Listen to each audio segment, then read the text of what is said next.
అందరికీ నమస్కారం. ఎలా ఉన్నారు? బాగున్నారు అని చెప్పాలి అనిపించిన మనసులో పలు సందేహాలు, అది మైండ్ మనతో ఆడేటువంటి గేమ్స్కి సంబంధించిన సినిమా శ్రీవల్లి ఆడియో లాంచ్ కార్యక్రమానికి వచ్చేసిన మీ అందరికీ స్వాగతం, సుమస్వాగతం. రేష్మా ఆర్ట్స్ బ్యానర్పై సునీత గారు, రాజ్ కుమార్ బృందావన్ గారు నిర్మాతలుగా, కథా దర్శకత్వం విజయేంద్ర ప్రసాద్ గారు అందించగా, ఎంఎం శ్రీలేఖ గారి సంగీతంతో రజత్ అండ్ నేహా హింగే హీరో హీరోయిన్లుగా మన ముందుకు వచ్చేస్తుంది శ్రీవల్లి. ఎవరు ఈ శ్రీవల్లి? ఇప్పటి వరకైతే అంతు చిక్కలేదు. టీజర్లో కొంతవరకు కనబడింది, కానీ మిగిలిన విషయాలన్నీ సినిమా రిలీజ్ అయిన తర్వాతే మనకి తెలుస్తుంది. మనిషిని చూస్తాడు, కానీ మనిషి అవతల మనిషి మనసుని చూడడు. అలా చూసినట్టయితే చాలా బాధలు తొలగిపోతాయి. ఇది నేను చెప్పిన మాట కాదు, విజయేంద్ర ప్రసాద్ గారు కోట్ చేసినటువంటి ఒక అద్భుతమైన మాట. ఇది నిజం. కానీ మన మనసు మన మాట వినదు, ఇంకా పక్క వాళ్ళ మాట ఎందుకు వింటుంది చెప్పండి. ఇక్కడ చాలామంది కూర్చొని ఉన్నారు, కళ్ళు మాత్రం ఇటు చూస్తున్నాయి, మనసులు మాత్రం ఇంకెక్కడో ఆలోచిస్తున్నాయి. మన మైండే మనతో ఎన్ని రకాల గేమ్స్ ఆడుతుందండి బాబు. అలాంటి ఒక మైండ్ రిలేటెడ్ సబ్జెక్ట్, ఇప్పటి వరకు వేరే ఎక్కడా రానటువంటి ఒక సబ్జెక్ట్తో విజయేంద్ర ప్రసాద్ గారు మనకి కనువిందు చేయబోతున్నారు with Srivalli. Thank you so much for gracing this occasion. Thank you so much. మా రైటర్స్ అందరికీ ఎక్కడికన్నా బయటకు వెళ్తే వర్తమాన రచయితలు, డైరెక్టర్లు ప్రశ్న వేస్తూ ఉంటారు, ఏమండి కథ ఎలా రాయాలి? ఆ కథ ఎలా రాయాలో మా గోపాలకృష్ణ చాలా బాగా చెప్తారు, గంట చెప్పగలరు. ఎంత బాగా చెప్తారంటే నాకు కూడా అప్పుడు వినాలి ఉంటుంది. మరి ఎలా చెప్పాలని ఒక క్షణం కూడా నాకు తెలియదు. సో అడుగుతూ ఉంటారు కథ ఎలా రాయాలని చెప్పాను. నాకెప్పుడు అడ్డదారులు ఇష్టం, షార్ట్ కట్లు ఇష్టం. సతుకు చెప్తాను వాటితోటి, బాబు మీకు అబద్ధాలు చెప్పడం వచ్చా? ఒక క్షణపాటు తెలిపోతారు. అబద్ధాలు చెప్పడం ఏంటంటే అని అడుగుతారు. అవునయ్యా, కథ ఏంటంటే అబద్ధం. ఒక అబద్ధం, దాని తర్వాత ఇంకొక అబద్ధం చెప్పాలి. అన్నీ కలిసి పెరిస్తే నిజంగా కనిపించాలి.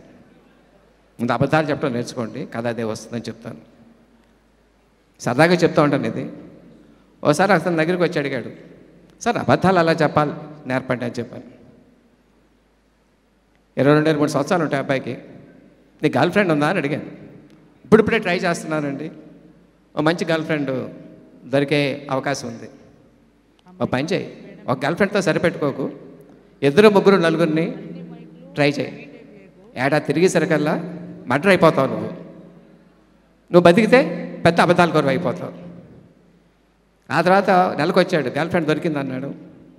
ఇంకో నెల తర్వాత వచ్చి ఇంకో అమ్మాయి దొరికింది అన్నాడు. 6 నెలల పోయిన తర్వాత ఇంకో అమ్మాయి దొరికింది అన్నాడు. తర్వాత కనిపించడం మానేశాడు. మర్డర్ అయిపోయడం నాకు తెలియదు. బట్ నేను మటుకు సక్సెస్ఫుల్గా 50 సంవత్సరాలు గడిపేశాను. ఈ అబద్ధం ప్రయాణంలో రచయిత అంటే అబద్ధం చెప్పాలి, బాగా అబద్ధాలు చెప్పాలి.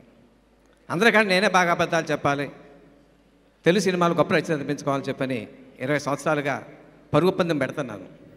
కానీ ఎప్పుడూ నాకన్నా ముందు గోపాలకృష్ణ గారు, సత్యానంద్ గారు, సత్యమూర్తి గారు, శివ గారు, పోసార్ కృష్ణ గారు ఎవరో ఉంటానే ఉన్నారు, 2-3. నాకు ఎప్పుడు ఆ ఛాన్స్ దక్కలేదు. కానీ ఏడాది క్రితం సంథింగ్ హ్యాపెండ్. 2 సినిమాలు ఒక వారంలో రిలీజ్ అయినాయి, Bajrangi Bhaijaan, Baahubali. For no fault of mind ఆ 2 పెద్ద హిట్లు అయిపోయినాయి. ఇప్పుడు స్టేజ్ మీద ఆ సినిమా ప్రమోట్ చేసడానికి అబద్ధాలు, ఎగ్జాగరేషన్స్ చెప్పాలా? నీతికి నిజాయితీ ఉంటే సరిపోదా? ప్రశ్న వేసుకుంటే నీతిగా నిజాయితీగానే మాట్లాడి నా మనసు చెబుతూ ఉంది. దాని 2 కారణాలు. మొట్టమొదటిది, I have a social responsibility. ఏ తండ్రి కూడా కొడుక్కి ఆస్తి ఇవ్వచ్చు, ఇవ్వలేకపోవచ్చు, అంతస్తు ఇవ్వచ్చు, ఇవ్వలేకపోవచ్చు, చదువు ఇవ్వలేకపోవచ్చు. కానీ ఏ తండ్రి తన కొడుక్కి తన ప్రవర్తన ద్వారా మత్స్య హక్కు ఏ తండ్రికే లేదు అని నమ్ముతున్నాను నేను.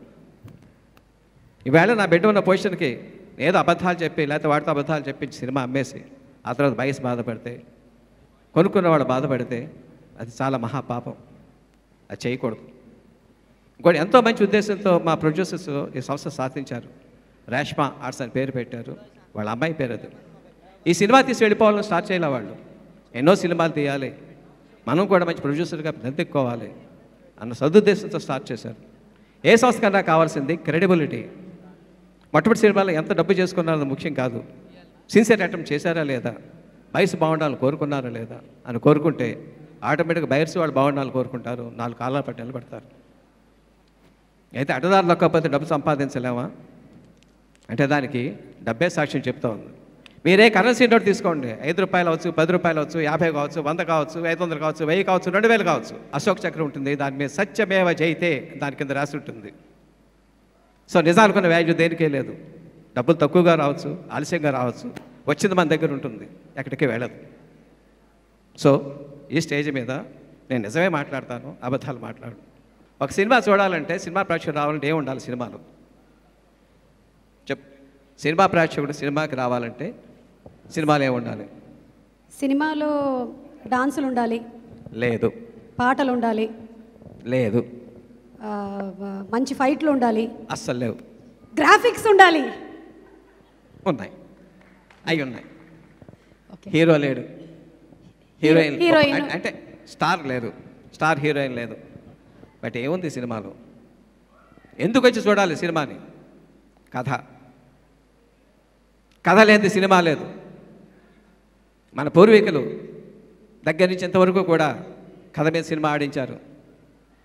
సదాశివ బ్రహ్మం గారు, మల్లా రామకృష్ణ శాస్త్రి గారు, సముద్రుడు గారు, ఎంతోమంది మహాలు గొప్ప గొప్ప కథలు రాశారు. ఈవేళ తన కథాబలంతో 350 సినిమాలు రాసిన పరిచయం గోపాలకృష్ణ ఎదురుగుండా ఉన్నారు. ఆయన కలం సాక్షిగా చెప్తున్నాను నేను. ఇప్పుడు ఏదైతేనే కథ రాసినటువంటి కథ భారత చరిత్రలో ఇంతవరకు రాలేదు. గర్వంగా చెప్తున్నాను, ఆత్మవిశ్వాసంతో చెప్తున్నాను. ఆ కథా లక్షణం కొంత మీతో పంచుకుంటాను నేను. మనం విశ్వాంతరాలలో, గెలాక్సీస్లో, నెబులాలు, స్టార్లు, thousands of millions of light years వరకు చూడగలుగుతున్నాం. అలాగే అణువు, పరమాణువులు, ఎలక్ట్రాన్లు చూడగలుగుతున్నాం. ఇవన్నీ చూడగలదు దేంతో? మనస్సుతో. కానీ మనసుని మనం చూడలేకపోతున్నాం. ఇంతవరకు ఎవరు చూడలేదు. ఏ మనిషి ఇప్పుడుతో దొంగ కాదు, వ్యభిచారి కాదు, హంతకుడు కాదు. పరిస్థితుల ప్రభావాలు అలా మారుతాడు. దానికి కారణం మనసులో కలిగిన మార్పులు. అటువంటి ఆ మనసును చూడగలిగితే, దాంట్లో మార్పును సరిదిద్దగలిగితే ఎన్నో ఫోబియాలు, మేనియాలు, సిండ్రోమ్ నుంచి మనిషిని విముక్తి చేయొచ్చు, గొప్పగా మానవాళ్ళని మార్చచ్చు అని ఒక సదుద్దేశంతో ఒక ప్రొఫెసర్ గారు తన జీవితం అంతా డెడికేట్ చేసి దాని మీద అహర్నిశలు ఎక్స్పెరిమెంట్ చేశాడు. చేస్తుండగా ఆయన తెలిసింది ఏంటంటే, మనిషికి ఎక్స్రే తీసుకున్న ఒంటి మీద బట్ట ఎలా ఉండకూడదో, ఈ మనసు చాలా సున్నితమైన విషయం. బట్ట అనే స్పృహ కూడా ఉండకూడదు. ఎందుకంటే ఆది మానవుడు వాతావరణం తట్టుకోవడానికి బట్టలు వేసుకోవడం మొదలుపెట్టాడు. ఈవేళ బట్టలు they have become hour second nature. మనకున్నది కవర్ చేసుకుంటున్నాం, లేనిది ఎక్స్పోజ్ చేస్తున్నాం. అలా చేస్తుండగా ఆయన ఎక్స్పెరిమెంట్ చిన్న తేడా వచ్చింది, చిన్న చెయ్యి వణుకు వచ్చింది. ఆయన తాలూకు స్టూడెంట్ మా అమ్మాయి శ్రీవల్లి, పెద్ద సైంటిస్ట్ కూతురు. ఒక సైంటిఫిక్ స్పిరిట్ తోటి ఆ అమ్మాయి ఎక్స్పెరిమెంట్ కూర్చుంది. బట్టలు లేకుండా 10 మంది స్టూడెంట్స్ మధ్యన సక్సెస్ఫుల్గా అమ్మాయి తల బ్రెయిన్ మెజర్ చేయగలిగారు. కానీ అక్కడి నుంచి అమ్మాయి జీవితంలో కాంప్లికేషన్ స్టార్ట్ అని. చిన్నప్పటి నుంచి అమ్మాయిని ప్రేమించి అమ్మాయి ఆరాధించేటువంటి ఒక ఫ్రెండ్ ఉన్నాడు, అబ్బాయి పేరు గౌతమ్. కానీ చేసిన దగ్గర నుంచి అమ్మాయి గత జ్ఞాపకాలు రావడం మొదలుపెట్టి, గతలో తను లైలాలని తెలిసింది, మజ్ను ఉన్నాడని తెలిసింది. కానీ ఆ మజ్ను ఇప్పుడు కూడా ఉన్నాడు. వీడిని ఎంచుకోవాలా, వాడిని ఎంచుకోవాలా, ఇది చాలదన్నట్టు ఇంకో అమ్మాయి వెనకాల పడుతుంది. నీది నాది జన్మలో బంధం అంటుంది, మనం పెళ్లి చేసుకుందాం అంటుంది. అంటే అదే జన్మలో బంధం. మన సినిమాటిక్ లిబర్టీ తీసుకుని అబ్బాయి కానీ పుడతాడు, అమ్మాయి కానీ పుడుతుంది అనుకుంటాం. అబ్బాయి అమ్మాయిగా పుడితే, అమ్మాయి అబ్బాయిగా పుడితే ఇటువంటి అస్తవ్యస్త ఏర్పడుతున్న జీవితాన్ని మళ్ళీ ఆ మిషన్ ద్వారానే తన జీవితాన్ని ఎలా సాధించుకుంది అన్నది ఈ కథలకు సారాంశం. ఇది డెఫినెట్గా ప్రపంచంలో ఇంతవరకు రాలేదు అని చెప్పి మనసా వాచా కర్మణ నమ్మి ఈ సినిమా తీశాను. ప్రొడ్యూసర్ నాకు సపోర్ట్ చేశారు. రేపు ప్రేక్షకులు కూడా చూసి చాలా మంచి సినిమా అని చెప్పి దీనికి తృప్తిగా వెళ్తారని చెప్పి నా నమ్మకం. Thank you sir, thank you everybody. అందరికీ నమస్కారం. విజయేంద్ర ప్రసాద్ గారితో 1988లో ఆయన వస్తే దగ్గర 1990 నుంచి పరిచయం. ఈ కథలో ప్రధానమైంది మనస్సు మీద ఉంటుంది అని ఆయన చెప్పారు. నేను ఉయ్యూరు కళాశాలలో వైస్ ప్రిన్సిపాల్గా ఉంటూ సెలవు పెట్టి మద్రాసు వెళ్ళి నా జీవితాన్ని పరీక్షించుకోవాలి. 5 ఏళ్ల నుంచి తిరుగుతున్నారు, ఏం సంపాదించారు వద్దని మా ఆవిడ. నవంబర్ 1వ తారీఖున నేను బయలుదేరుతూ డిసెంబర్ 1వ తారీఖు తిరిగి వస్తాను, అప్పుడు నాకు 1100 జీతం నెలకి. ఈ 1100 సంపాదించుకొస్తే డిసెంబర్ తర్వాత వెళ్తాను మళ్ళీ, లేకపోతే సెలవు ఖాళీ చేసుకుని క్యాన్సిల్ చేసుకుని ఉండిపోతానని ఆవిడకి చెప్పేళ్ళా. బెజవాడ కోరమండల్ ఎక్స్ప్రెస్ ఎక్కే ముందు ఆయన చెప్పిన మనసు డ్యాన్స్లు వేయటం మొదలెట్టింది. ఇప్పుడు ఉన్నాయో లేదో తెలియదు.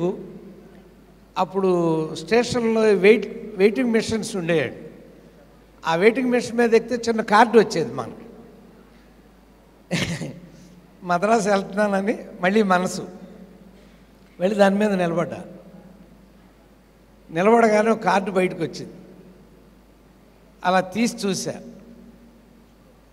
నీదొక విచిత్రమైన జీవితం, నీకు ఒక తలుపు మూసుకుంటే ఇంకో తలుపు తెరుచుకుంటుంది అని అన్నారు. అంటే జీవితం, లెక్చరర్ జీవితం ముగిసిపోయి సినిమా జీవితానికి తలుపు తెరుచుకుంటానని నేను నమ్మాను. నిజంగానే అది మరి ఎలా వచ్చిందో నాకు తెలియదు. ఇందాక వాళ్ళు ఎలా చెప్పారో మన మనసుని ఇక్కడ రీడ్ చేసి చెప్పేశారు వాళ్ళు, కానీ మిషన్ ఎలా రీడ్ చేసిందో కూడా నాకు ఇప్పటికి తెలియదు. అది డిసెంబర్ 1కి తిరిగి వచ్చాను. మా ఆవిడ జ్యోతిచిత్ర చూశాను, సితార్ చూశాను, మీ పేరు ఎక్కడా కనపడలేదు అంటే వెళ్ళి క్యాన్సిల్ చేసుకో సెలవు అని చెప్తుంది అనమాట నాకు. ఈలోపు మా రెండో అమ్మాయి సూట్ కేసు తీసింది. ఇట్లా తీసి మమ్మీ ఎన్ని డబ్బులో అన్నాను. నేను 11,000 సంపాదించుకొచ్చానండి ఆ నెలలో. అంటే 10 నెలల జీతం సంపాదించుకొచ్చాను ఒక్క నెలలో. ఆ మనసు, ఆవిడ పడిన ఆనందం, నేను పడిన ఆనందం ఆ రోజున ఒక భార్యాభర్తల మనసు ఆడుకున్న ఆట అది.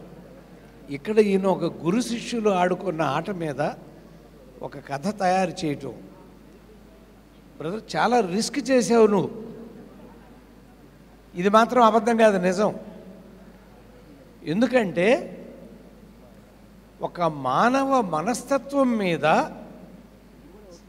సినిమా చూసేటువంటి పరిస్థితిని ప్రేక్షకులతో నువ్వు ఛాలెంజ్ చేస్తున్నావు ఇవాళ.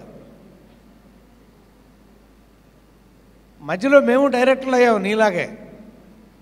ప్రజాస్వామ్యం ఉత్తమ తృతీయ చిత్రం కింద నంది అవార్డు వస్తే ఎన్టీ రామారావు మాకు పేరు పెట్టాడు, పరుచూరు ప్రదర్శన ఆయనే ఇస్తున్నాడు అవార్డు. చాలా గర్వంగా ఇలా పొగుడుతాడు కదా అని ఆయన ఇంక చూస్తున్నాం. మా అన్నదమ్ములకి ఇలా ఇస్తూ, బ్రదర్, రచయితలుగా మీ స్థానం అక్కడుంది, ఎందుకు దర్శకులుగా మొలకెత్తాలని చూస్తున్నారు అన్నాడు. నీ కొడుకు ఆకాశంలో ఉన్నాడు, ఇప్పుడు నువ్వు కొడుకుతో పోటీ పడుతున్నావు, అందుకు మెచ్చుకుంటున్నాను నేను ముందునే. ఎందుకంటే అతన్ని రీచ్ అవ్వాలి. సామాన్యంగా కొడుకు చేతిలో ఓడిపోవటానికి తండ్రి ఒప్పుకుంటాడు, కానీ కొడుకు మీద గెలవటానికి నువ్వు ప్రయత్నం చేస్తున్నావు. ఇది పొగడితే ఈడేమైపోయాడు కనపడతా. నిజం, నీ కోరిక తీరాలని నేను కోరుకుంటున్నా. ఎందుకంటే మన తాపత్రయం, ఒక రచయిత మనసులో ఏముంటుందో, ఎన్నిసార్లు మనం కథ రాసి దర్శకుడు బాగా తిట్టుకుంటాం మనకు తెలుసు. అతను కొడుకు అవని, బామ్మరిది అవని, ఎవరైనా అవని, అబ్బా ఈ సీన్ నేను ఇలా అనుకోలేదు, ఇతను ఏదో చేస్తాడని. నువ్వు అనుకున్న సీను నువ్వు అనుకున్నట్టు తీయగలిగిన వాడే రైటర్, డైరెక్టర్. అది నువ్వు అయ్యావు ఇవాళ.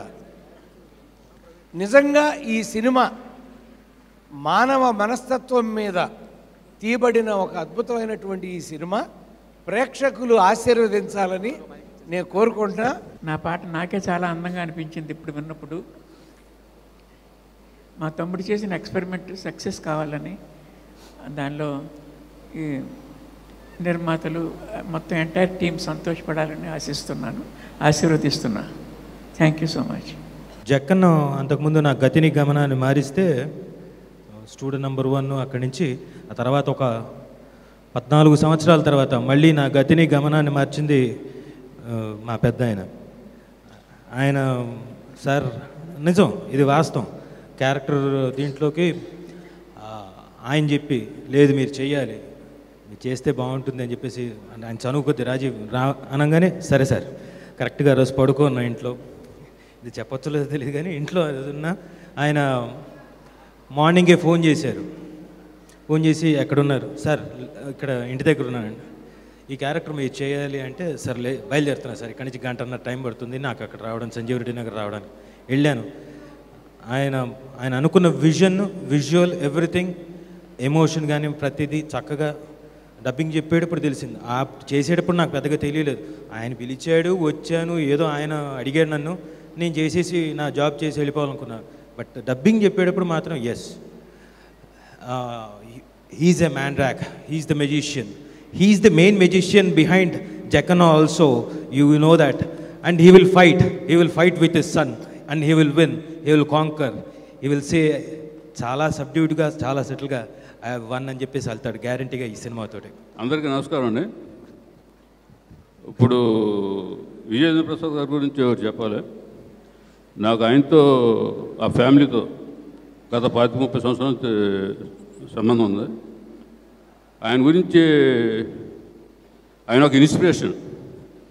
అప్పటి నుంచి ఇప్పటి వరకు కూడా కథలంటూ ఇప్పుడు కూడా డైరెక్షన్ చేస్తూ ఇంకా మా అందరికీ ఇంకా ఎలా పనిచేయాలన్నది ఒక ఇన్స్పిరేషన్ అండి. ఈ సినిమా సూపర్ హిట్ అవ్వాలని కోరుకుంటున్నాను. Song seems to be very youthful. I'm honored to be here. I don't know to speak Telugu. I'm sorry. Wonderful, legendary people are here. I'm honored to be here. I'm traveling with Vijayendra Prasad sir for a few days. His thinking is youth. You can see it in the song. I think this movie will attract entire youth of Telugu as well as across the states. I think this movie will get dubbed in other languages where we can see in Telugu, Tamil and Malayalam also. Congratulations to the producers, the artists, technicians. I'm always happy to come to Hyderabad because we don't see big audio release in Tamil, Malayalam, because it's getting down. We all release in online platform, but still Telugu industry is holding this big audio release. Happy to be here. Thank you. అందరికీ నమస్కారం అండి. ఈ పాట సినిమాలో 3.5 నిమిషాలు ఉంటుంది.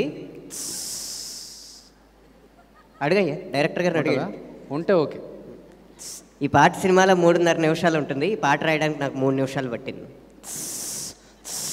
ఇంత పని కట్టుకుని ఎందుకు అబద్ధం చెప్తున్నానంటే నువ్వు గాలి కొడతా అయినా కూడా నేను లావ్ అవుతానేమో అన్న ఉద్దేశంతో. ఇగో ఒక ముచ్చట చెప్పన్నా, నేను సంవత్సరం నుంచి చూస్తున్నా, గంతనే ఉన్నావు, నువ్వు లావు కావు, ఎంత గాలి కొట్టినా నాకు వేస్ట్ బొక్క. నువ్వు సంవత్సరం నుంచి చూస్తున్నావు, నేను 32 సంవత్సరాల నుంచి చూస్తున్నాను, అదే పరిస్థితి. విచిత్రం ఏంటంటే అండి, ఈ సినిమా కథ దశలో ఉన్నప్పుడు విజయేంద్ర ప్రసాద్ గారు ఒకసారి నాకు ఫోన్ చేసి వచ్చి కథ మొత్తం వినిపించారండి. ఆయన చెప్పిన మెటాఫిజిక్స్ ఏమో కానీ కథ విన్న తర్వాత బాడీలో కెమిస్ట్రీ మారింది, అది చెప్పుకోకూడదు. కానీ అద్భుతమైన శృంగారభరితమైన విజ్ఞాన శాస్త్రాన్ని ఈ కథలో ఆయన ఇమిడింపజేశారని నా భావం. అయితే కథ అంతా అయిన తర్వాత ఇంతకీ పాటల సిచ్యువేషన్ ఏంటండి అని అడిగాను. ఇందులో పాటలు లేవన్నారు. అయ్యో పాటలు లేకుండా పాటల రచయితకి ఎందుకు చెప్పారండి అని. నీ అభిప్రాయం తెలుసుకుందామని చెప్పానంటే ఇందులో పాటలు లేవని చెప్పి వెళ్ళిపోయారు. తర్వాత చూస్తే సినిమా పూర్తయిన దశలో నా కోసం అనుకుంటాను మరి ఈ పాటని సృష్టించి ఒక హీరోయిన్కి వచ్చిన ఒక కళని, పర్లేదు కొట్టుకో ఏం పర్లేదు, మీకోసం బట్లే పాటలు పెట్టినాక మిమ్మల్ని పిలిచిరు. నిజమేనండి, ఎందుకంటే సాధారణంగా పాట రాసాక తీస్తారు, ఈ పాట తీసాక రాసాం, అందుకని నా కోసమే తీసారని నేను అనుకుంటున్నాను అనమాట. మంచి బాణి ఈ మధ్య తెలుగు సినిమాల్లో వినని రాగంలో కట్టి ఇలాంటి మంచి బాణి నాకు ఇచ్చినందుకు శ్రీలేఖ గారికి కూడా ఈ సందర్భంగా ధన్యవాదాలు తెలియజేయాలి. అది ఈ అవకాశానికి కారకులైన నిర్మాతలకు కూడా నా ధన్యవాదాలు. సెలవు. Good evening, everybody. First of all, I should say thank to Mr. Vijayendra Prasad Garu for inviting me to this function and giving me the privilege of launching one of the songs here. I have known Vijayendra Prasad Garu for a long, long time. Apart from being a very talented writer, and he is also a very good person at heart. Other than that, he's always focused on his work, and that's the reason probably I think he is one of the successful persons in this film industry. So I wish him all the best for this movie, and I also wish all the best to the producers Reshmi Arts for this movie, and thank you so much. అందరికీ నమస్కారం అండి.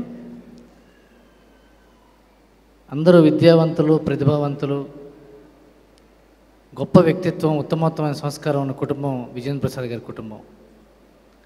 చాలా గొప్ప talented family. అలాగే చిన్న వయసు music డైరెక్టర్గా success సాధించి చాలా రికార్డ్ వయసు నుంచి 13 ఏళ్ల వయసు నుంచే మ్యూజిక్ డైరెక్టర్ ఆవిడ 12 ఏళ్ల వయసుకి మ్యూజిక్ డైరెక్టర్ ఆవిడ శ్రీలేఖ గారు. చాలా గొప్ప సంగీతం విన్నాం ఇప్పుడు. చాలా మంచి బాణీలు, వీణలు సొంపుగా ఉన్నాయి. అలాగే ఈ కథ నాకు ముందే తెలుసు. కొంతకాలం క్రితం విజయేంద్ర ప్రసాద్ గారు నాకు ఈ కథ చెప్పడం జరిగింది. చాలా గ్రిప్పింగ్గా, చాలా మంచి టెంపోతో ఉన్న కథ. అలాగే ఉత్కృష్టమైన పాయింట్, కొత్త కథ. ఈ కథ తప్పకుండా విజయం సాధిస్తుందని, గొప్ప పేరు తెచ్చిపెడుతుందని ఆశిస్తూ సెలవు తీసుకుంటున్నాను. అందరికీ నమస్కారం అండి. విజయేంద్ర ప్రసాద్ గారి గురించి పంపు కొట్టడానికి అయితే నేను ఇక్కడికి రాలేదు, కానీ వాళ్ళ ఫ్యామిలీలో నేను మెంబర్ కాపోవచ్చు, కానీ ఆయన తీసిన ప్రతి సినిమాలోనే నాకు వేషం ఇచ్చారు. సో ఆయన రాసిన సినిమాల్లోనే ఇచ్చారు. రాజమౌళి గారు, శ్రీవల్లి గారు కూడా ఏదన్నా క్యారెక్టర్ ఉంటే హేమకి సూట్ అవుతుందంటే పిలిచి మరీ నన్ను ఎంకరేజ్ చేశారు. Thank you. తర్వాత బాహుబలి ఏడున్నావు? Okay, next. సో నువ్వు పంపు కొంచెం దూరంగా కొట్టు, దగ్గర కొట్టుకు. ఓకే, ఆల్రెడీ నేను లావుగా ఉన్నాను, డైటింగ్ చేస్తున్నాను. నువ్వు కొడితే మళ్ళీ నేను లావు అయిపోతాను.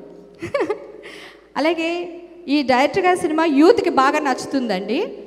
ఈయన నాకు తెలిసి 16 నుంచి ఒక 20 ఇయర్స్ లోపల ఆగిపోయారు ఆయన. ఆ తర్వాత పెరగలేదు. సో దానికి కారణం ఈ సినిమా చూస్తే అభి కూడా నాకు ఓటేస్తాడు, గాలి కొట్టడం మానేస్తాడు. పగిలిపోతుంది అక్కడ. తర్వాత 2-3 స్టోరీస్ నైట్ షూటింగ్లు చేసేవాళ్ళం. టైంపాస్కి బోర్ కొట్టకుండా ఉండడానికి ఆయన నాకు 2-3 కథలు చెప్పారు. అవన్నీ చాలా డిఫరెంట్ స్టోరీస్. అంటే ఇప్పుడు ఈ జనరేషన్కి చాలా హెవీగా ఉన్నాయి ఆ స్టోరీస్ అన్నీని. మరి ఆయన అన్నీ ఎప్పుడు తీస్తారో నాకు తెలియదు, కానీ థ్యాంక్ యూ అండి. మీరు నన్ను ఎంకరేజ్ చేస్తున్నారు, మీ ఫ్యామిలీ అందరూ కూడా. మీ అందరికి నేను రుణపడి ఉంటాను. శ్రీవల్లి అనే పేరు నాకు చాలా చాలా ఇష్టం. ఎందుకంటే మా చెల్లి పేరు వల్లి, మా మమతల తల్లి పేరు కూడా శ్రీవల్లి. మమతల తల్లి అనగానే మీకు అర్థమైపోయి ఉంటుంది, మా కీరవాణి గారి శ్రీమతి. అది మేము ఇంట్లో ఎప్పుడు రోజు తలుచుకునే పేరు. ఈ సినిమాలో మొదటి సినిమా షూటింగ్కి ముందే నన్ను పిలిచారు విజయేంద్ర ప్రసాద్ గారు. ఆ పాట అవకాశం ఇచ్చారు. అప్పుడు నా వ్యక్తిగత కారణాల వల్ల నేను రాయలేకపోయాను. ఇక మిస్ అయిపోయాను శ్రీవల్లి చిత్రంలో పాట అనుకున్నాను. కానీ ఎప్పుడు అడగకుండానే నన్ను పిలిచి నిద్ర లేపి పిలిచే కుటుంబం కీరవాణి గారి కుటుంబం, రాజమౌళి గారు, విజయేంద్ర ప్రసాద్ గారు. చివరికి నన్ను పిలిచి ఒక సందర్భోచితమైన పాట ఇచ్చారు. ఎంఎం శ్రీలేఖ గారితో పనిచేయడం ఎప్పుడూ ఆనందకరమే. కీరవాణి గారి బాణి అంత ఇష్టం, నాకు శ్రీలేఖ గారి బాణి కూడా అంతే ఇష్టం. ఎందుకంటే మెలడీ ప్రియుని కనుక. ఆవిడతో పనిచేయడానికి ఉన్న ఇంకో సౌకర్యం ఏంటంటే నేను రోజు వెళ్ళి కలవాల్సిన అవసరం లేదు. ఒకసారి ఆవిడ బాణి ఇచ్చిన తర్వాత ఆ బాణీకి తగిన పదజాలం నేను ఏ వాట్సాప్లోనో పంపిస్తే చాలు, వెంటనే బాగుంటే బాగుందని ఒక ప్రశంసా వాక్యం వస్తుంది, లేకపోతే ఇంకొంచెం అని ఒక చిన్న మెసేజ్ వస్తుంది. అంత హాయిగా ఆడతా పాడతా ఈ సందర్భోచిత గీతం రాశాను. ఈ పాట మధ్యలోంచి మొదలవుతుంది. టేక్ ఆఫ్ నుంచి మీరు వింటే ఇంకా చాలా చాలా బాగుంటుంది. అంత మంచి బాణి ఇచ్చిన శ్రీలేఖ గారికి, అవకాశం ఇచ్చిన విజయేంద్ర ప్రసాద్ గారికి, నిర్మాతలకి ధన్యవాదాలు తెలియజేసుకుంటూ, నాకు ఇష్టమైన పేరు కనుక శ్రీవల్లి, ఈ సినిమా చాలా చాలా బాగా ఆడాలని కోరుకుంటున్నాను. Thank you. అందరికీ నమస్కారం అండి.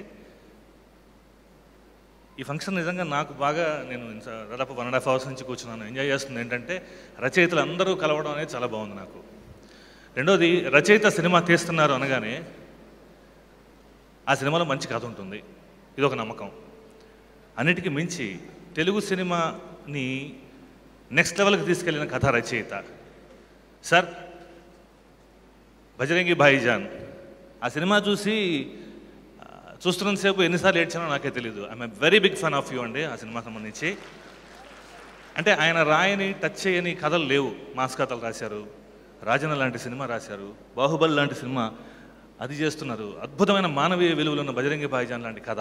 ఇప్పుడు ఇది అసలు నిజంగానే మనిషి మనసులోకి తొంగి చూడడం, కాన్సెప్ట్ వింటుంటేనే ఒక కాన్సెప్ట్ బేస్డ్ ఫిల్ము తెలుగు సినిమాల్లో కమర్షియల్ సినిమా తీసేయచ్చు అని కాకుండా ఏదో చెప్పడానికి చేస్తున్న ప్రయత్నం. నాకు మీరు ఇందాక కథ చెప్పారండి, still I'm excited to see the film. చాలా ఎదురు చూస్తున్నాను సార్. ఈ సినిమా చాలా బాగా ఆడాలని. ఈ మధ్యలో ఈ ప్రొడ్యూసర్లు ఒక 2-3 సార్లు కలిసాను. వాళ్ళు కూడా చాలా ఇష్టంతో, సినిమా మీద చాలా ప్యాషన్తో ఉన్నారు. ఈ సినిమా పెద్ద సక్సెస్ అయ్యి వాళ్ళందరికీ కూడా బాగా డబ్బులు తెచ్చిపెట్టాలని కోరుకుంటూ I wish the entire team all the best అండి. Thank you. సో మా కుటుంబం తరపునే ఈ శ్రీవల్లి సినిమా సక్సెస్ అవ్వాలని కోరుతున్నాను. ఫస్ట్ ఆఫ్ ఆల్ నేను జనరల్గా అబద్ధం చెప్పను, బట్ జనరల్గా ఆడియో ఫంక్షన్స్ అంటే కొన్ని చెప్తుంటాం. బట్ ఈరోజు ప్రసన్నాన్ గారు చెప్పిన తర్వాత అసలు చెప్పదలుచుకోలేదు. And thank you so much. First of all చాలా ఆనందంగా ఉంది. నా ఆడియోకి ఫస్ట్ టైం రాజమౌళి అన్న చీఫ్ గెస్ట్గా రావడం చాలా చాలా హ్యాపీగా ఉంది. అండ్ ఎప్పుడు ఒకే ధోరణిలో నేను ఆలోచించే అంటే మ్యూజిక్లో అంటే పల్లవి ఇలా ఉంటే చరణం ఇలాగే ఉండాలని ఆలోచించే నా ఆలోచన మార్చింది రాజమౌళి అన్న. ఎందుకంటే ధర్మచక్రం టైంలో, తాజ్మహల్ టైంలో ఇలా ఎందుకు ఉండకూడదు, అలా ఎందుకే ఆలోచిస్తావు అని చెప్పి కొత్తగా నా ఆలోచన మార్చింది రాజమౌళి అన్న. సో అప్పటి నుంచి కొత్తగా ఆలోచించడం స్టార్ట్ చేశాను. థ్యాంక్ యూ సో మచ్ అన్నయ్య, so for blessing us today. And అలాగే కీరవాణ్ అన్నయ్య ఎప్పుడు నన్ను సపోర్ట్ చేస్తుంటాడు. బాగా చేస్తే బాగా చేసే ఉంటాడు, బాగా చేయకపోతే ముఖం మీద చెప్పేస్తాడు బాగా చేయలేదని. అండ్ విజేంద్ర ప్రసాద్ గారు సినిమా, ప్రసన్నాన్ గారు అంటాను నేను జనరల్గా. అలాగే ప్రసన్నాన్ గారి సినిమా నేను ఇది సెకండ్ ఫిల్మ్ చేస్తున్నాను. Srikrishna 2006 first movie and Srivalli second movie. జనరల్గా డైరెక్టర్ గారు ఒక సిచ్యువేషన్ ఇచ్చి, నేను 75 మూవీస్ చేశాను ఇప్పటి వరకు. ఒక సిచ్యువేషన్ ఇచ్చి at least 1 day 2 days or 3 days time ఇస్తారు ట్యూన్ చేయడానికి. ఫాస్టెస్ట్ కంపోజర్ అని నాకు ఒక పేరుంది. బట్ ఆ ఫాస్టెస్ట్లో ఇంకా ఫాస్టెస్ట్ ప్రసన్నాన్ గారు అసలు టైం ఇవ్వరు. సిచ్యువేషన్ చెప్పగానే అలా మొహం చూసి చేసేయమ్మ ట్యూన్ అంటారు, కట్టేయండి. సో మీరు విన్న ఈ పాటలన్నీ కూడా 10 మినిట్స్ 5 మినిట్స్లో చేసిన కంపోజిషన్స్ ఇవన్నీ. So I don't take much time, అంత టైం ఇవ్వలేదు నాకు.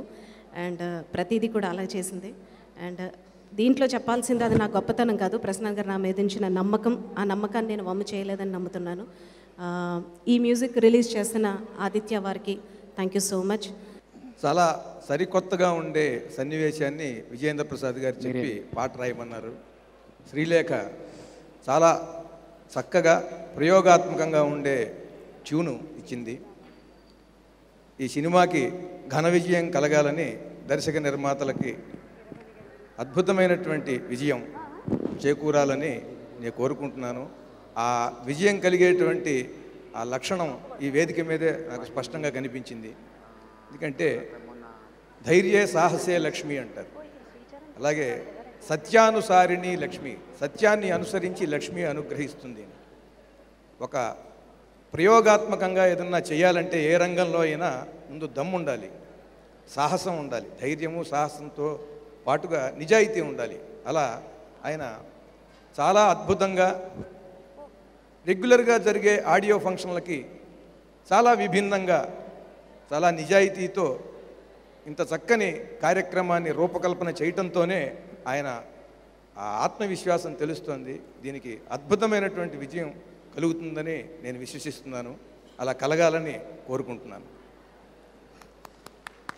సారీ, మరి ముఖ్యంగా మా ప్రొడ్యూసర్స్ గారికి thank you so much. And అలాగే ఇందాక ఆనంద్ శ్రీరామ్ గారి పేరు మర్చిపోయాను, ఆనంద్ శ్రీరామ్ గారికి అందరికీ కూడా థ్యాంక్ యూ సో మచ్. పాటలన్నీ కూడా ఫాస్ట్ బీట్ లేకుండా చాలా సాఫ్ట్గా మెలోడియస్గా, బహుశా ఇవి కథకి కథనానికి బలం చేకూర్చడానికి చేసినమేమో అన్నట్టుగా అనిపిస్తూ హాయిగా ఉన్నాయి. సంగీత దర్శకులు శ్రీలేఖకి, ఇంకొక బ్యాక్గ్రౌండ్ మ్యూజిక్ అందించిన చరణ్కి, పాటలు రాసిన వారికి, మిత్రులందరికీ కూడా శుభాకాంక్షలు. మిగతావన్నీ పెర్ఫార్మెన్స్ అన్నీ సినిమా మీరు చూస్తూనే ఉన్నారు. మీకు తెలియని విషయాలు నేను షేర్ చేసుకోవాలని భావిస్తూ 30 సంవత్సరాల క్రితం నేను పొట్టకూటి కోసం ఏదైనా పని చేసుకోవాలి, ఎవరి దగ్గర అసిస్టెంట్గా చేసి డబ్బులు సంపాదించుకోవాలి అని వెతుకుతున్న తరుణంలో సి రాజామణి గారు అనే ఒక మలయాళ మ్యూజిక్ డైరెక్టర్ నాకు వేరే మిత్రుడి ద్వారా, సురేష్ బలరామ్ అనే మిత్రుడి ద్వారా పరిచయం అయ్యారండి. ఆయన ఇంటికి వెళ్ళా పని అడగడం కోసం. ఆయన నన్ను బ్రీఫ్గా 1-2 నిమిషాలు నా స్వరజ్ఞానాన్ని పరీక్షించి, నువ్వు నాకు నచ్చావు, నువ్వు రా పనిలోకి వచ్చే రేపు రీ రికార్డింగ్కి, ఒక కన్నడ సినిమా రీ రికార్డింగ్కి బెంగళూరు వెళ్తున్నాను. ఆ సినిమా పేరు రోమాంచన. మా ట్రూప్లో ఒక వయలినిస్ట్ రాలేదు, ఆ టికెట్ ఖాళీగా ఉంది, నువ్వు వచ్చేయని చెప్పారండి. నేను చాలా సంతోషించి మర్నాడు ప్రయాణాన్ని సిద్ధం చేసుకుంటుండగా వాళ్ళ ఇన్ఛార్జ్ విన్సెంట్ అని ఆయన ఫోన్ చేసి, లేదు నేను అది ఎప్పుడైతే రాలేదో ఆ టికెట్ క్యాన్సిల్ చేసేసాను, నువ్వు రావద్దమ్మా, తర్వాత వేరే పని ఉంటే చెప్తా అన్నారులే అన్నారు. సరే రావద్దన్నారు కదా అని నేను కొంచెం నిరుత్సాహపడి ఇంట్లో ఉండే విజయేంద్ర ప్రసాద్ గారు మా చిన్నాన్నగారు ఆయన నన్ను వాళ్ళు రావద్దంటే అన్నారు, టికెట్ లేకపోయింది, నువ్వు జనరల్ కంపార్ట్మెంట్ ఎక్కి అక్కడికి వెళ్ళి వాళ్ళు పిలవపోయినా సరే అక్కడికి వెళ్ళి రికార్డింగ్ థియేటర్లో నువ్వు వాళ్ళకన్నా ముందర వెళ్ళి రెడీగా ఉండు అని బాగా బలవంతం చేసి పంపారండి. నేను అట్లాగే చేశాను, ఆయన చెప్పినట్టు చేశాను. వాళ్ళు సంతోషించి నా సిన్సియారిటీకి మెచ్చుకుని పనిలో జాయిన్ చేసుకున్నారు. ఆ తర్వాత ఆ ప్రయాణం అలా కొనసాగింది. అతను ఎక్కాల్సిన రైలు ఒక జీవితకాలం లేటు అని మనం కథల్లో విన్నాం. అట్లా నేను ఎక్కాల్సిన రైలు ఒక జీవితకాలం ముందర ప్రయాణం చేయడానికి తోడ్పడిన ఆ గొప్ప సలహా ఇచ్చిన మా చిన్నాన్నగారికి నేను చాలా రుణపడి ఉన్నాను. అదే కాదు, చాలా ఉమ్మడి కుటుంబం ఉన్న తర్వాత ప్రతి వాళ్ళకి ఏదో విధంగా సహాయపడి ఉంటారు. అదంతా చెప్పుకుంటూ పోతే అది పెద్ద చరిత్ర అవుతుంది. అటువంటి మా చిన్నాన్నగారు సంకల్పించిన ఈ సినిమా విజయవంతం కావాలని మనస్ఫూర్తిగా కోరుకుంటూ, ఇంత ముందర చూసిన మ్యాజిక్ షో లాంటివి చాలా చూశానండి. అందులో పెద్ద గొప్ప ఏం లేదు, బట్ ఆల్ ది బెస్ట్. వాళ్ళు చాలా చక్కగా చేశారు. అలాంటివి కొత్త ఏం కాదు. అయితే నేను ఎప్పుడు చూడని సంఘటన ఇక్కడ చూశాను. ఎవరినన్నా నిరుత్సాహపెడితే గాలి తీసేశాడంటారు. గాలి కొడుతూ గాలి తీసేయడం అన్నది మీకే చెల్లింది, ఎప్పుడు చూడలేదు. అలాగే ఎప్పుడు చూడని సీన్లు, చూడని కథాంశాలు ఈ సినిమాలో చూడగలుగుతామని ఆశిస్తూ all the best to the team. Thank you sir. Prabhas అక్కడ వచ్చాడంటే మరి ఇక్కడ కూడా రాబోతున్నాడు అని అర్థం.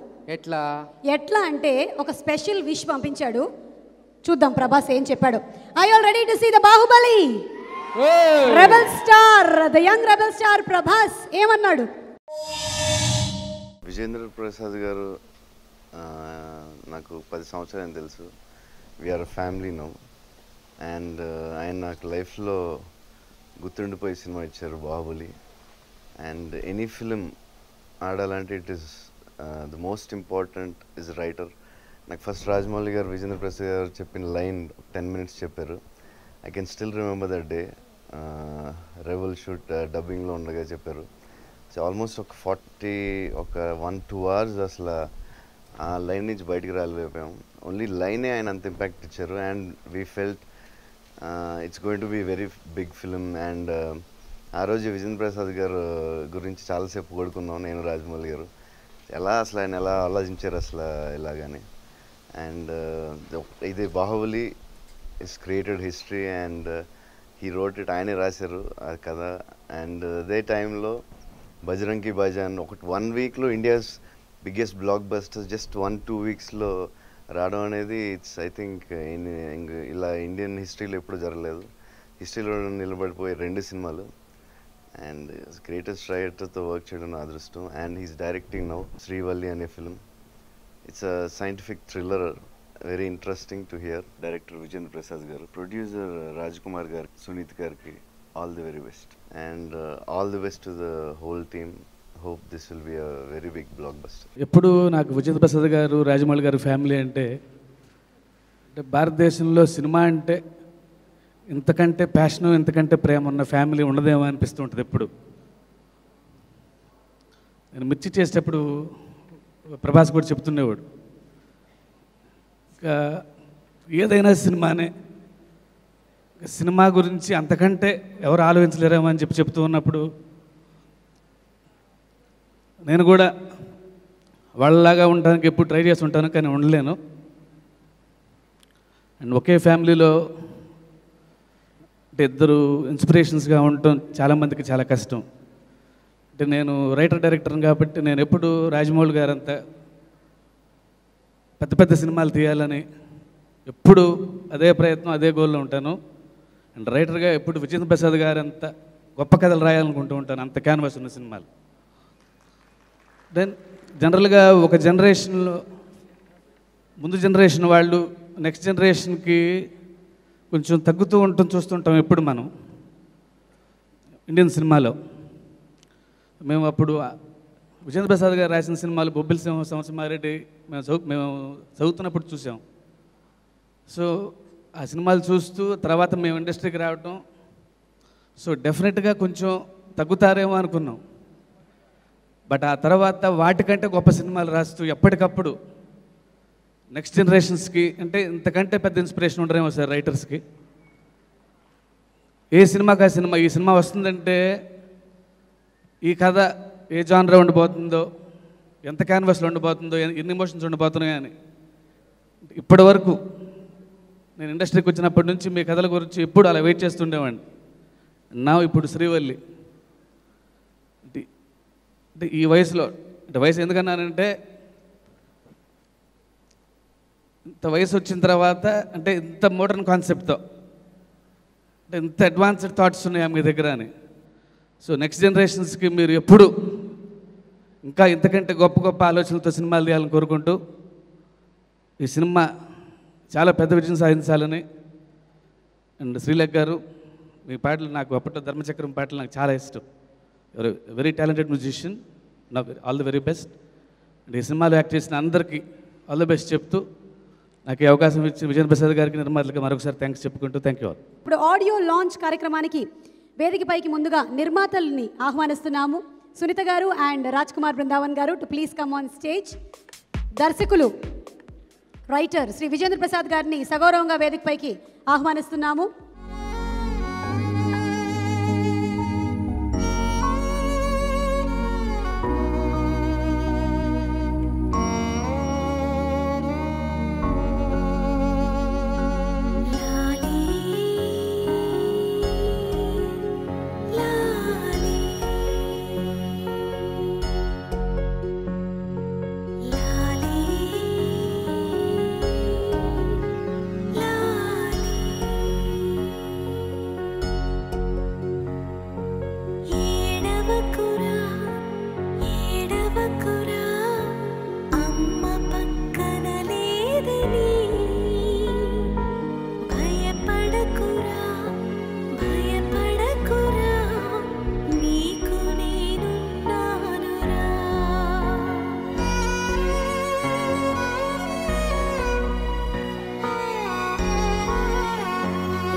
నాకు జనరల్గా పొగడ్డం అంటే ఇష్టం ఉండదు సార్.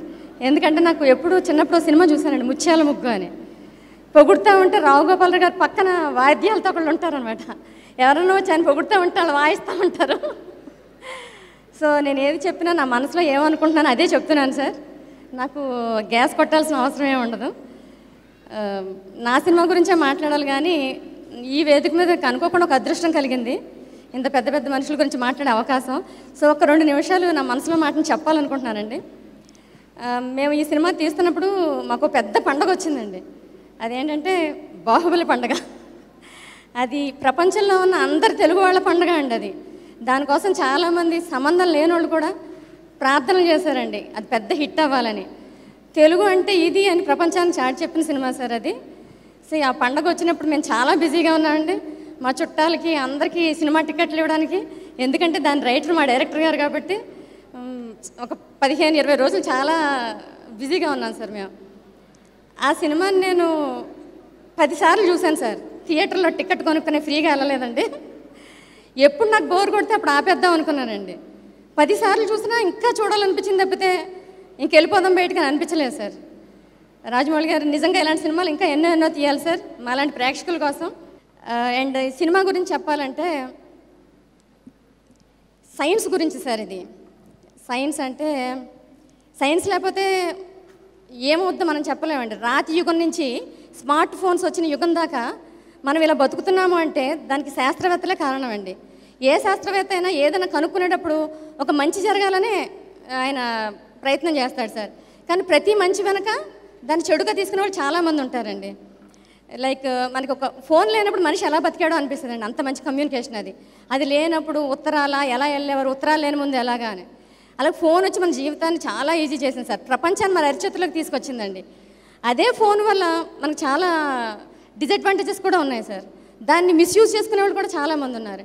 అలాగే మా సినిమాలో కూడా ఒక శాస్త్రవేత్త ఆయన కన్న కళ ఒక మంచి మార్గంలో వెళ్ళాలనుకున్న దాన్ని ఎలా మిస్యూజ్ చేశారు, దాన్ని ఎలా చేశారు అనేదే మా చిత్ర కథాంశం అండి. అంతే కదండి. ఇందులో మా ఫస్ట్ మూవీ శ్రీవల్లి.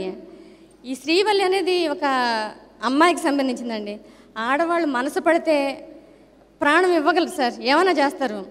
అదే అన్యాయాన్ని తిరగబడాలనుకుంటే, ఏదైనా చేయాలనుకుంటే ఆదిశక్తులే అవుతారు సార్. ఆడవాళ్ళ శక్తిని తక్కువ అంచనా వేయొద్దు సార్. ఈరోజు ఎంతమంది అమ్మాయిలు ఏమున్నా వాళ్ళ వెనకాల సపోర్ట్ చాలా ఉంటుంది సార్. ప్రతి మగవాడి వెనక ఒక ఆడది ఉందంటారు సార్. కానీ ఒక ఆడది బయటికి రావాలంటే దాని వెనక చాలామంది మగవాళ్ళు ఉంటారు సార్. తండ్రి, తమ్ముడు, అన్న, భర్త, వీళ్ళందరితోటి వాళ్ళందరినీ సమర్థించుకుంటా ఇంట్లో పనులు బయట పనులు చేసుకుంటా కొంతమంది ఆడవాళ్ళు బయటికి తమ పేరు కూడా చెప్పుకోకుండా ఉంటారు సార్. చాలామంది వచ్చిన వ్యక్తుల వెనక చాలా పెద్ద పెద్ద ఆడవాళ్ళు ఉన్నారు సార్. సో అలాంటి ఒక అమ్మాయి స్టోరీనే సార్ చాలా అందంగా చూపించారు సార్. ఆమె పడ్డ మానసిక క్షోభ కానీ, ఆమె గాలి కొట్టడానికి నేను నిజమే చెప్పాను సార్, అబద్ధాలు ఏమీ లేవు సార్. ఎందుకంటే లేదా తను మైక్ బాగా పనిచేస్తుందా లేదా చూడడానికి వచ్చాను. అంతే, మీ మైక్ బాగా పనిచేస్తుందా లేదా చెక్ చేస్తాను. కానీ sir thank you sir. So మా శ్రీవల్లికి ఉన్న ఆమె ఎట్లాంటి పరిస్థితుల్లో పెరిగింది, ఆమె ఎలా ధైర్యంగా ఉంది, ఇందులోంచి ఆడపిల్లలందరూ కూడా మంచి ఇన్స్పిరేషన్ తీసుకోవాలండి. సో చిత్రం గురించి మా డైరెక్టర్ గారు అందరూ మిగతా వాళ్ళందరూ చెప్పేశారు. ఇంకా నేను చెప్పాలనుకున్నది ఏంటంటే సార్, ఈ ప్రయత్నంలో మాకు చాలామంది సాయం చేశారు sir.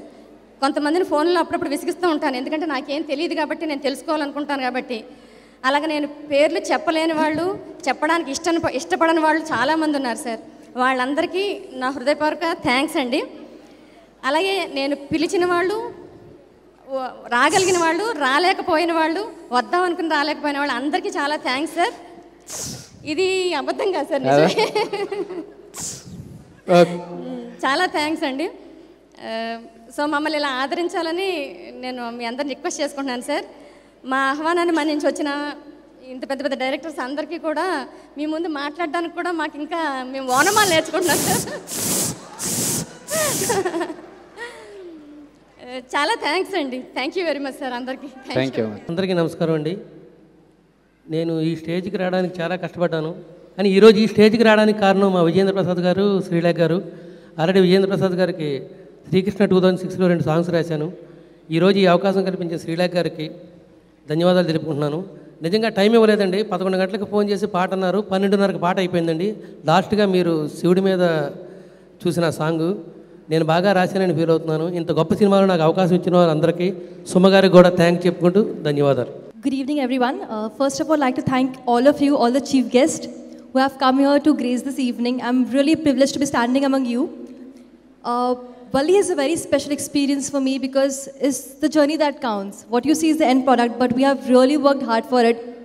You know, being a woman, it's very challenging to do so much action and all, but I've thoroughly enjoyed myself. I have grown as a person.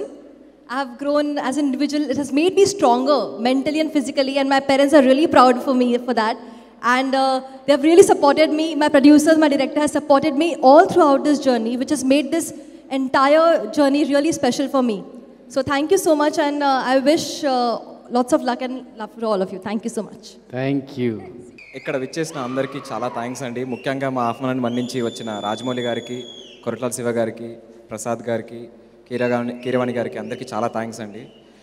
ఈ సినిమా ఎంత బాగా రావడానికి టెక్నీషియన్స్ చాలా హెల్ప్ చేశారండి. So I want to thank all the technicians, starting from light boy నుంచి మా camera department వరకు ప్రతి ఒక్కరికి చాలా థ్యాంక్స్. అండ్ మా cast and crew, Rajeev Kanakala గారు కానివ్వండి, ఝాన్సీ గారు, హేమ గారు, సత్యకృష్ణన్ గారు, సురేఖవాణి గారు, కెప్టెన్ చౌదరి గారు, చాలా మంచి కాస్టింగ్ ఉంది మాకు. సో వాళ్ళందరికీ చాలా థ్యాంక్స్. అండ్ ఎస్పెషలీ మా నేహా గురించి చెప్పాలి. She's a fantabulous actress and a very terrific co actress I can say. So it was pleasure working with you Neha. And finally మా ప్రొడ్యూసర్ గురించి చెప్పాలండి. మనిషి చూస్తే బాహుబలిలో ఉంటారు కానీ మనసు చాలా మంచి మనసు. సో అట్లాంటి మంచి వాళ్ళతో నేను టీమప్ అయి ఇంత మంచి సినిమా చేస్తున్నందుకు I feel I'm very lucky in the sense అది మా మమ్మీ డాడీ చేసే పూజల వల్ల నాకు వచ్చింది ఆ పుణ్యం అనుకుంటాను నేను. So thank you so much for giving me such a wonderful launch Vijendra Prasad గారు. ప్లస్ బేసిక్గా మా డైరెక్టర్ గారికి థ్యాంక్స్ చెప్పడాలు అట్లాంటివి చాలా ఇష్టం ఉండవు. ఒకరోజు ఒక్క నిమిషం బ్రదర్ ప్లీజ్, నాకు అట్లా ఇస్తే ఒక్క నిమిషం. ఓకే. ఒకరోజు న్యూస్ ఆర్టికల్ వచ్చింది నా గురించి. అందులో విజేంద్ర ప్రసాద్ గారికి థ్యాంక్స్ చెప్తున్నట్టు నేను చెప్పాను అనమాట. సో ఆయన పిలిచి, ఏంటన్నా ఇది నువ్వు నాకు థ్యాంక్స్ అని చెప్తున్నావు అన్నాడు. అది లేదు సార్, అది న్యూస్ ఆర్టికల్ అట్లా వచ్చిందంటే, నువ్వు ఈ సినిమాకి ఏం డబ్బులు పెట్టలేదు కదా, నేను ఆడిషన్ చేసి తీసుకున్నాను. నువ్వు ప్రొడ్యూసర్ బంధువేం కాదు, నా బంధువేం కాదు నేను తీసుకోవడానికి. నువ్వు ఆడిషన్ త్రూ వచ్చావు, నువ్వు నా రోల్కి కరెక్ట్ అని చెప్పి నేను తీసుకున్నాను. సో నువ్వు నాకు థ్యాంక్స్ ఎప్పుడు చెప్పొద్దు, నువ్వు నీ కష్టాన్ని నమ్ముకో, నువ్వే పైకి వస్తావని చెప్పి అన్నారు. సో అప్పటి నుంచి నాకు విజేంద్ర ప్రసాద్ గారు అంటే భయం కాకుండా ఒక తెలియని గౌరవం పెరిగింది. నా అనే ఫీలింగ్ ఒకటి వచ్చింది నా విజేంద్ర ప్రసాద్ గారికి. So thank you so much sir for giving. Thank you. అంటే మీ గురించి చెప్తున్నాం కదా సార్, అందుకని గ్యాస్ కొట్ట. మా పెద్దబాబు గురించి చెప్తున్నావు కాబట్టి ఏమంటలే, నీ దగ్గరకు వచ్చినప్పుడు వస్తుంది. అంటే నా గురించి ఏం లేదు ఇక్కడ చెప్పుకోవడానికి. So thank you all for the audience. చాలా మీరు వచ్చి మా సినిమాని ఎంకరేజ్ చేస్తున్నారు.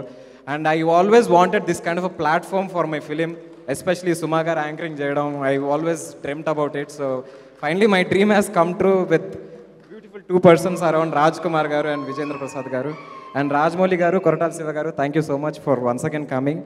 మా నాన్నగారిని చూసి నేను గర్వపడిన క్షణాలు జీవితంలో చాలా ఉంటాయి. అందులో కొన్ని చెప్తానండి. మా తాతయ్య గారు చాలా ధనవంతులు, చాలా చాలా డబ్బులు సంపాదించారు. మా నాన్నగారులందరూ సిల్వర్ స్పూన్తో పుట్టారు. So very rich. బట్ తర్వాత కాలంలో ఆ డబ్బంతా హరించిపోయింది. 80s అందరం మెడ్రాస్లో ఉండేవాళ్ళం అండి. ఒక రెండు గదులలో 14 మంది 15 మంది అందరం ఉండేవాళ్ళం. మా అప్పట్లో మా ఓన్లీ సోర్స్ ఆఫ్ ఇన్కమ్ ఏంటంటే మా పెద్దనాన్నగారు మా నాన్నగారు వెళ్ళి మా తమ్ముడి కుటుంబానికి అందరికీ సరిపడగా వెళ్ళి కథలు రాసి రావాలండి. సో అప్పుడు ఇంకా గోస్ట్ రైటర్స్గానే ఉండేవారు, పేరు పడేది కాదు, వీళ్ళు పనిచేసేవారు. గోస్ట్ రైటర్స్గా వచ్చి డబ్బులతోనే గడిచేది. సో మా అందరికీ ఏంటంటే ఫస్ట్ టైం ఎప్పుడు పేరు పడుద్ది, శివశక్తి దత్త, విశ్వ విజేంద్ర ప్రసాద్, ఈ 2 పేర్లు ఎప్పుడు పడతాయని చాలా చాలా ఆశగా చాలా ఆతృతగా వెయిట్ చేసేవాళ్ళం అండి. అలా చాలా సంవత్సరాలు వెయిట్ చేసిన తర్వాత జానకిరాముడు సినిమాకి ఫస్ట్ టైం కథ శివశక్తి దత్త విశ్వ విజేంద్ర ప్రసాద్ అని పడింది. అప్పుడు ఆ టైంలో మేము అమరేశ్వర్ క్యాంప్లో ఉండేవాడిని.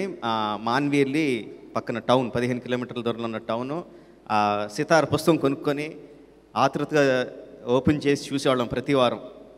ఆ వారం ఓపెన్ చేసి చూసినప్పుడు ఫస్ట్ టైం పేరు చూసుకున్నప్పుడు చాలా ఆనందంగా చాలా గర్వంగా అనిపించింది. పరిగెత్తుకుంటూ ఇంట్లోకి వచ్చి ఇంట్లో ఉన్న అందరికీ చూపించి నాన్నగారుల పేరు పడి అని చెప్పి వెళ్ళి ఇంట్లో ఉన్న పూజ గదిలో దేవుడి దగ్గర పెట్టి అందరం పూజ చేసుకున్నామండి. అది చాలా చాలా గర్వంగా అనిపించిన క్షణం అది. నెంబర్ 1. నెంబర్ 2, తర్వాత కొన్ని సంవత్సరాలకి నేను నాన్నగారి దగ్గర అసిస్టెంట్గా పనిచేసేవాడిని అండి, అసిస్టెంట్ రైటర్గా. అప్పుడు నాన్నగారు బంగారు కుటుంబం, బొబ్బిలి సింహం, ఆ టైప్ అంతా బేసిక్గా తెలుగు జనాలకి తెలుగు సినిమాలకి సరిపడగా కథలు రాస్తూ ఉండేవారండి, సక్సెస్ఫుల్ రైటర్. కానీ నాన్నగారిని చిన్నప్పటి నుంచి నేను చూసిన మా నాన్నగారు ఏంటంటే ఇంగ్లీష్ నవల్స్, విల్బర్ స్మిత్ అని, సిడ్నీ షెల్డన్ అని పెద్ద పెద్ద పేర్లున్న రైటర్స్, మా ఇంట్లో నెంబర్ ఆఫ్ నవల్స్ ఉండి అంత పెద్ద పెద్ద ఉండే. నాన్నగారు మీరు అలాంటివి చదువుతూ ఉంటారు కదా, కథలన్నీ ఇలాగ రాస్తున్నారంటే సరే ఒక కథ చెప్తాను, రా అవి ఇదా ఒక కథ చెప్తానని చెప్పి ఒక స్టోరీ చెప్పారండి. సింపుల్ లైన్, ఒక హాలీవుడ్ సినిమా లైన్ చెప్తాను రా అని చెప్పారండి. రష్యా తన దగ్గర ఉన్న న్యూక్లియర్ వెపన్స్ అన్నిటిని పసిఫిక్ సముద్రంలో మధ్యలో దాచుకుంటుంది. అక్కడ న్యూక్లియర్ ట్రీటీ జరిగినప్పుడు ఎవరి దగ్గర ఎన్ని వెపన్స్ ఉన్నాయో తెలియకూడదు కాబట్టి మా దగ్గర ఇన్నే వెపన్స్ ఉన్నాయని చెప్తూ అసలైన వెపన్స్ అన్నింటినీ పసిఫిక్ మహాసముద్రంలో మధ్యలో దాచేస్తుంది. కానీ ఆ టైంలో టెక్టానిక్ ప్లేట్స్ షిఫ్ట్ జరిగి అణాయుధాలన్నీ, అటమ్ బాంబ్స్ అన్నీ ట్రిగర్ అవ్వాలంటే చాలా హై టెంపరేచర్ కావాలి. అది ఎలాగ జరగదు కాబట్టి అక్కడ దాస్తుంది. కానీ ఆ టైంలో టెక్టానిక్ ప్లేట్స్ జరిగి విపరీతమైన వేడి ఉత్పత్తి అయ్యి అటామిక్ బాంబ్స్ అన్నీ ఒకేసారి డెటోనేట్ అవుతాయి. డెటోనేట్ అయితే సునామీ క్రియేట్ అవుతుంది. ఆ సునామీ ఫస్ట్ జపాన్ దగ్గరగా ఉంది కాబట్టి జపాన్ మీద పడి మొత్తం జపాన్ అంతా సర్వనాశనం అయిపోతుంది. అవతల పక్క wave it is coming towards America. So America దాన్ని కౌంటర్ చేయడానికి ఏం చేయాలని ఆలోచించి అక్కడి నుంచి వేవ్ ఇక్కడ వరకు ట్రావెల్ అవ్వాలంటే 48 hours 24 hours అంత టైం పడుతుంది. ఈ లోపల తన దగ్గర ఉన్న అణాయుధాలన్నింటినీ, ఆటమ్ బాంబ్స్ అన్నింటినీ ఆపోజిట్ డైరెక్ట్లో డిటనేట్ చేసి ఎదురుగుండా వస్తున్న సునామీని ఇంకో సునామీతో అడ్డుకుంటుంది. ఇది మా నాన్నగారు చెప్పిన లైన్ అండి 25 years బ్యాక్. అప్పటికి సునామీ అంటే ఏంటో కూడా తెలియదు నాకు అసలు. ఆ తర్వాత చాలా సంవత్సరాలకి సునామీ మనకి జరిగి వియత్నాం ఎక్కడ జరిగిందో మర్చిపోయాను, బట్ దాని తాలూకు ఇంపాక్ట్ ఇండియా మీద పడినప్పుడు కానీ సునామీ అంటే ఇదే ఇంత ఇలాంటి ఎఫెక్ట్ ఉంటుందా, మా నాన్నగారు ఇలాంటి లైన్ రాశారని చెప్పి ఎన్నో సంవత్సరాల క్రితం చెప్పిన కథకి చాలా సంవత్సరాల తర్వాత చాలా గర్వంగా అనిపించిందండి. Second time. థర్డ్ టైం 2 సంవత్సరాల క్రితం జస్ట్ 2 వీక్స్ గ్యాప్లో Bajrangi Bhaijaan and Baahubali, India's 2 biggest black busters ఒక రైటర్ రాశారు అన్నది 2 వారాల గ్యాప్లో జరగడం చాలా గర్వంగా అనిపించిందండి. మా నాన్నగారి గురించి నాకు గర్వంగా అనిపించిన కొన్ని క్షణాలే, ఇంకా తవ్వుకుంటూ వెళ్తే చాలా చాలా ఉంటాయండి. నాన్నగారు నాకు శ్రీవల్లి కథ ముందు చెప్పారండి. ముందు చెప్పినప్పుడు నాకు అంత ఎక్కలేదు. ఐడియా బాగానే ఉందండి, కానీ డెవలప్మెంట్ అంత బాగాలేదని అంత గొప్పగా అనిపించలేదని చెప్పాను. బట్ నాకు నమ్మకం ఉందరా అని చెప్పి మొదలుపెట్టారు. తర్వాత చేసిన మార్పులతో ఇవాళ పొద్దున్నే చెప్పారండి స్టోరీ మొత్తం. చాలా గ్రిప్పింగ్ స్క్రీన్ ప్లే అనిపించింది. నాన్నగారితో నేను చెప్పిన మాటలో స్టోరీ చాలా బాగుందండి, చాలా గ్రిప్పింగ్గా స్క్రీన్ ప్లే ఉంది. బట్ తీయాలి, దీన్ని కరెక్ట్గా ఎగ్జిక్యూట్ చేయాలంటే చాలా డైరెక్షనల్ స్కిల్స్ కావాలి, ఇది నాకు అనిపించిందండి అని చెప్పాను. ఇప్పుడు మా నాన్నగారి సినిమా రెడీ అయిపోయింది. నాకు ఒక్క ఫ్రేమ్ కూడా చూపించలా, మీతో పాటే నేను చూశాను ఇది మొత్తం అంతా. ఇప్పుడు నేను చెప్పిన అన్ని క్షణాల కన్నా ఎక్కువ గర్వంగా అనిపించే క్షణం ఏంటంటే, కొడుకుగా డైరెక్టర్గా స్టోరీ రైటర్గా నాన్నగారు ఎంత గొప్ప తెలుసు. సో దానికి ఈక్వల్గా డైరెక్టర్గా అంత గొప్పగా సినిమా తీస్తే అప్పుడు నాకు కొడుకుగా గర్వంగా అనిపిస్తుందండి. ఆ క్షణం కోసం ఎదురు చూస్తున్నాను. బట్ అది కొడుకుగానే, డైరెక్టర్గా మాత్రం నేను పోటీగానే చూస్తాను. ఎందుకంటే నా సినిమాలు చూసినప్పుడు ప్రతి ఫ్రేమ్లో తప్పులు ఎతుకుతూ ఉంటారు. ప్రతి సీన్లో నేను ఎంతో బాగా తీసుకున్న సీన్లో కూడా ఆ వెనకాల బ్యాక్గ్రౌండ్ ఆర్టిస్ట్ తలపాకి సరిగ్గా లేదు, ఇక్కడ లైటింగ్ సరిగ్గా లేదు అని తప్పులు ఎదుగుతూనే ఉంటారు. సో ఆ తప్పులు నేను కూడా ఎతకడానికి నేను ఎదురు చూస్తూ ఉంటాను. కొడుకుగా గర్వపడే క్షణం కోసం, డైరెక్టర్గా దెబ్బలాడే క్షణం కోసం ఎదురు చూస్తూ ఉంటాను అండి. And I hope and I wish Srivalli will be a big success and bring loads of money to the producer and lots of fame to everyone involved. Thank you very much. Thank you so much, Rajamouli garu, and once again thanking all our guests today. Ivala Reshma Arts vari Srivalli audio launch కార్యక్రమానికి వచ్చేసిన అందరికీ ప్రత్యేకమైన కృతజ్ఞతలు తెలియజేసుకుంటూ ఉన్నాము. ఈ cinema super డూపర్గా తీశారని, చాలా పెద్ద హిట్ అవుతుందని. అండ్ ఎరోటిక్ పంపేం తీసుకోలేదు, పంపేం అవసరం లేదు, రియల్ అది true. Okay, what is it చెప్పు. It is a erotic thriller. Yes, మరి థ్రిల్లరు సస్పెన్సు రిలీజ్లో థియేటర్లో వేచి చూద్దాము.